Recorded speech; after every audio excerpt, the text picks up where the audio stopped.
Hi, guys. All right, we had a very good day today. I think we made a tremendous amount of progress, even from the last time I spoke to you, and I apologize for keeping you waiting, but there was more work to be done. You know, we began almost 3 weeks ago with a foundational document that we socialized and ran by both sides, and with input from both sides. And one of the things that happens when you've been involved in this now for 10 months is you get a pretty good sense of what the priorities and the red lines and the important issues are for both sides.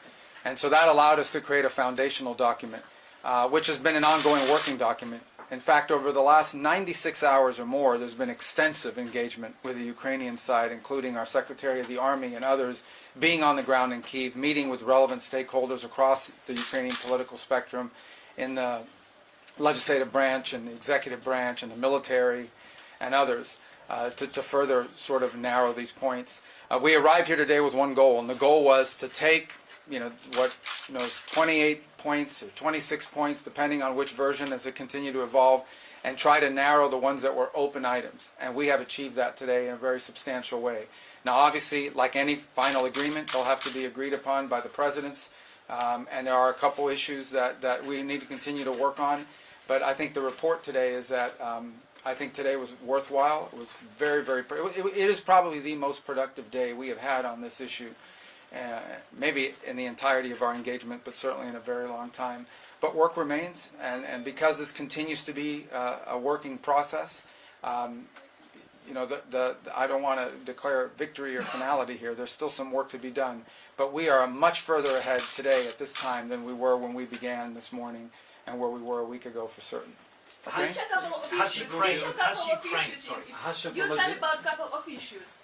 Yes. Remain. Could you please specify on that? Well, I'm not going to get into the details on the issues. This is a very delicate moment, and it's important. Like I said, there's not agreement on those yet. Some of it is semantics or language. Others require higher level decisions and consultation. Others, I think, just need more time to work through. As an aside, I will mention that there were items that we were discussing as part of the original 28, it evolved. This is a living, breathing document. Every day with input, it changes. There were some that involved equities or the role of the EU or of NATO or so forth. And those we kind of segregated out because we just met with the national security advisors for various European countries. And those are things we'll have to discuss with them because it involves them. So we sort of really focused on the ones that were bilateral in nature for the most part. So there are a couple, none of it insurmountable. I can tell you that the items that remain open are not insurmountable. We just need more time than what we have today. I honestly believe we'll get there. Has Ukraine indicated to you that it's prepared to compromise, for instance, on some of those key issues like territory in exchange for peace with Russia? Have they suggested that they are prepared to... Well, I'm not going to... Look, it's not because for purposes of evasion. It's just I'm not going to get into the details of the topics that were discussed because this is an ongoing process. What is important to understand and how these things work is... You have to, in order to have a proposal, you have to write it. If it's just verbal, it's in the air. You have to put it down on a piece of paper, and just because it's printed on a piece of paper doesn't indicate finality. So you get input, and based on that input, you make adjustments, and then you get more input, or you make a counteroffer, and you get more adjustments. That's an ongoing process. There's a lot more of that to happen. So I'm not going to speculate or go into the details of any of the specific items in the latest version of the proposal, because, frankly, by tomorrow or the next day, that may have evolved and changed further. And but I can tell you, that I feel very optimistic that we can get something done here because we made a tremendous amount of progress today. What are you going to tell President Trump about the attitude of the Ukrainians during these negotiations? Oh, it was very positive. I'm telling you, today was the most productive day we've had. He said they were ungrateful earlier. Well, today, and we've talked to him since, I think he's quite pleased at the reports we've given him about the amount of progress that's been made.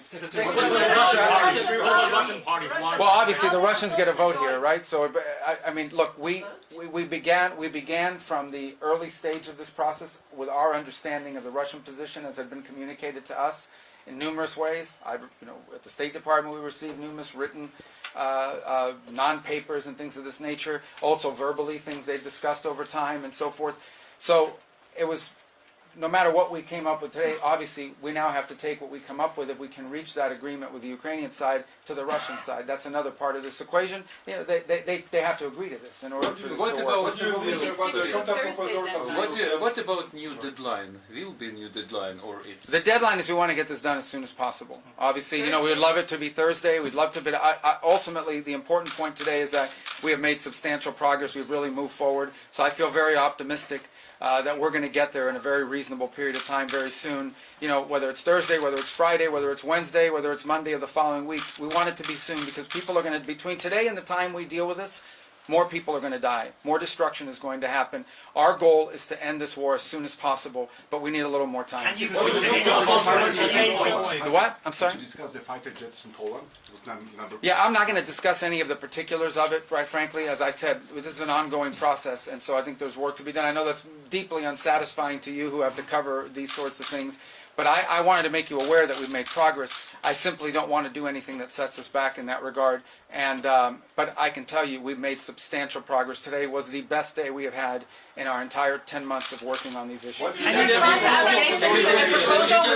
confirm that you met the European representatives today and what you Yes, yeah, we met with the national security advisors of a variety of countries that were here, and we sort of walked them through the progress we had made today. We didn't go into tremendous detail. We assured them that items that involve both Europe and NATO directly, or that those items are items that we sort of agreed to put as part of a separate track because it involves input from them.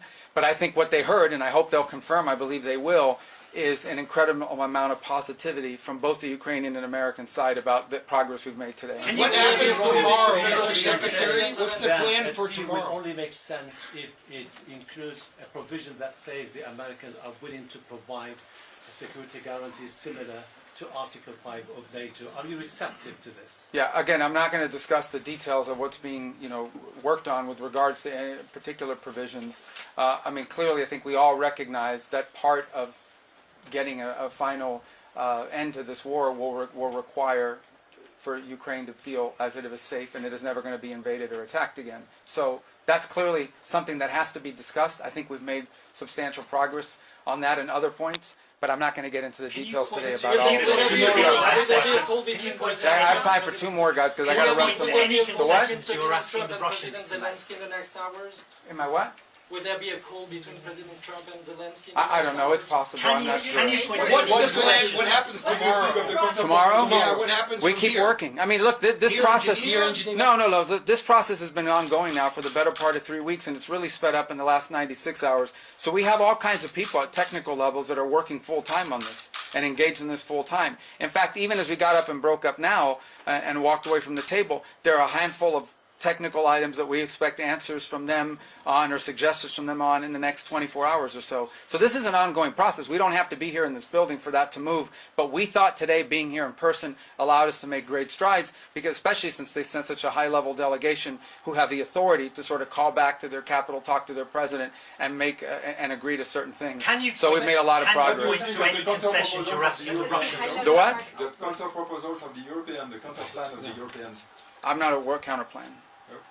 Can you Is point to Geneva I haven't seen any counter plan. Is Geneva the All right, guys. Thank you. Can you Thank point you. to any concessions you're asking the Russians to make, Mr. Rubio, or is it just the Ukrainians?